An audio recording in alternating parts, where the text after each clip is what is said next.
Only in Kentucky can you find a county where Scottish chemists use limestone spring water to engineer the science of modern bourbon on the exact same creek where an enslaved child was born who would eventually win the Kentucky Derby. Hi, I'm Michael, and I'm learning a little bit more about Kentucky. One county at a time, all 120 of them, and today I'm learning about Woodford County. And I'm smiling, y'all, because this is it. This is my 119th Kentucky County video.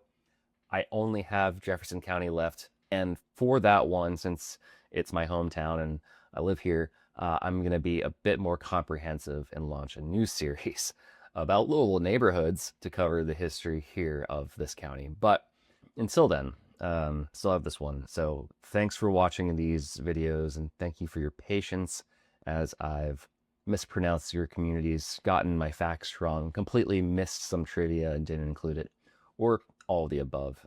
I know I'm wrong often, but at the end of the day, I feel like I personally know Kentucky a little bit more now than I did when I first launched this series back in October of last year. So thank you for watching. Hope you follow, and let's just keep learning together. Long before European settlers saw this land, indigenous communities lived along the creek valleys. During the Middle Woodland period between 200 BCE and 500 CE, a community built the Bollock Mound. When University of Kentucky archaeologists excavated the site in 1947, expecting a typical circular burial mound, they found a rectangular sub-mound wooden enclosure measuring nearly 50 feet by 26 feet. Around 1200, Fort Ancient Culture farmers established a village at the Cox site on the Woodford County Ridge. Archaeologists uncovered shell-tampered pottery, stone arrow points, and family burial sites, showing a settled community that farmed corn, beans, and squash along the creek bottoms long before European long hunters entered the region. In November of 1788, the Virginia General Assembly created Woodford County from part of Fayette County. Kentucky was still part of Virginia, making Woodford the ninth and final county formed before Kentucky gained statehood in 1792. At its creation, Woodford was huge, stretching north to the Ohio River, encompassing land that eventually formed 7 other full counties, such as Scott and Franklin. Virginia lawmakers named the county for General William Woodford. Born in 1749, he commanded the 1st Virginia Brigade during the Revolutionary War, fighting at Great Bridge and Monmouth. In 1780, British forces captured him at Charleston, and he died later that year on a prison ship in New York. In June 1792, the Kentucky legislature set the county seat on 80 acres owned by an orphan named Hezekiah Briscoe. The boy's guardian, Marcus Calmes, was a Revolutionary War veteran who served alongside Marquis de Lafayette. Calmes named the town Versailles in honor of Lafayette and the French alliance. And while the French palace is pronounced Versailles, local residents quickly adapted their own pronunciation, Versailles. As the 19th century progressed, the Lexington and Ohio Railroad set out to build Kentucky's first rail line, connecting Lexington to the Kentucky River at Frankfort. On January 31st, 1835, the company bought a 216-acre farm from John Francisco for about $6,500. They platted a town along the tracks and named it Middleway because it sat equidistant between Lexington and Frankfort and halfway between Versailles and Georgetown. Eventually, that would get shortened to Midway, making it Kentucky's first railroad-built town, incorporated in 1846. Because those tracks ran straight through active pastures without fences, early locomotive engineers regularly had to stop the train, get down, open wooden cattle gates to let cows through, and then close them before moving on. A century later, when passenger rail died down, downtown Midway slowed down too. But in the 1970s, shopkeepers formed the Midway Village Guild and restored the historic brick storefronts alongside the tracks. The agricultural wealth of antebellum Woodford County was built on slavery. By 1790, enslaved African Americans made up over a quarter of the county's population, clearing timber, farming hemp and tobacco, laying stone fences, and working the horse farms. In 1860, William Billy Walker was born into slavery at Bosque Bonita, a horse farm owned by Abraham Buford. After emancipation, Walker became a top jockey, riding Bade and Bade into victory in the 1877 Kentucky Derby and spending the rest of his life as a prominent trainer and racing scholar. During the Civil War, Woodford County was pretty divided.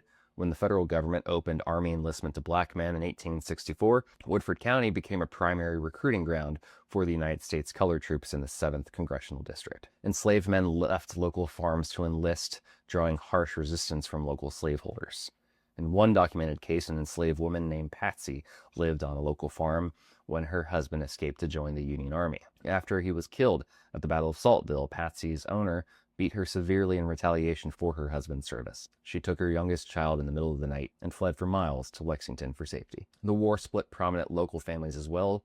John J. Crittenden, born in Woodford County in 1787, served as governor of Kentucky, U.S. Attorney General, and a prominent U.S. Senator. In 1860, he authored the Crittenden Compromise to try to prevent secession. It failed, and his own family split. One son became a Union general, and another Confederate general. Union General John Buford was also born near Versailles in 1826. At Gettysburg on July 1st, 1863, Buford led dismantled cavalry along McPherson's Ridge, holding off advancing Confederate infantry until reinforcements arrived and securing the high ground for the Union Army. Woodford County was also central to the early bourbon history. Around 1810, Elijah Pepper built a small copper still behind the courthouse in Versailles before moving to Glens Creek in 1812. His son, Oscar Pepper, later took over the property and hired Dr. James Christopher Crowe, a Scottish chemist. Working in their distillery during the 1830s and 1840s, Crowe brought scientific measurement to distilling, perfecting sour mash fermentation by using spent mash to control bacteria, and insisted on aging the whiskey in charred oak barrels. In 1874, Colonel E. H. Taylor Jr. rebuilt the Glens Creek plant. French wine merchant Leopold Lebrat and James Graham running it as Lebrat and Graham. Brown-Forman bought the site in 1994, restored the stone warehouses and copper pot stills, and launched the Woodford Reserve brand in 1996. Down the creek, Taylor's old Taylor Distillery was restored as Castle and Key. Thoroughbred breeding developed alongside whiskey there. Around 1790, Scottish immigrant Robert Alexander bought land along Old Frankfort Pike, establishing Woodburn Stud. In 1850s, Woodburn stood the stallion Lexington, who became North America's leading sire 16 times. Woodburn also bred 4 19th century Kentucky Derby winners. Today, major stallion operations cover the county, including Three Chimneys in Midway, Windstar, Lane's End. At Ashford Stud near Versailles, visitors can see Triple Crown winners, such as American Pharoah and Justify. The county's equine reputation was why Queen Elizabeth II stayed at Lane's End as a private guest during her 2007 Kentucky Derby trip. Actor William Shatner also bought a horse farm here in 1985, expanding in 1999 to his 360-acre Belle Reve farm near Versailles, where he has bred American saddlebred horses for decades. Beyond Versailles and Midway, smaller communities carry their own local history. In the southern part of the county, the hamlet of Nonsuch was settled around an 1870s crossroads store. Early farmers gave it that name because they claimed there was no such place with soil that fertile. Near the Kentucky River, Millville grew around early 1800s gristmills along Glens Creek. In eastern Woodford, Pisgah Presbyterian Church was founded in 1784. The church anchored Pisgah Academy, an early private school where Vice President John C. Breckinridge was educated. In 1924, Albert Benjamin Happy Chandler moved to Versailles to practice law. He became Circuit Court Master Commissioner in 1928, later serving 2 terms as Governor of Kentucky and as a U.S. Senator. As Commissioner of Major League Baseball from 1945 to 1951, Chandler approved Jackie Robinson's contract, breaking the sport's color barrier. He's buried in the Pisgah churchyard. More recently, Grammy-winning musician and my favorite artist, Sturgill Simpson, grew up here and attended Woodford County High School.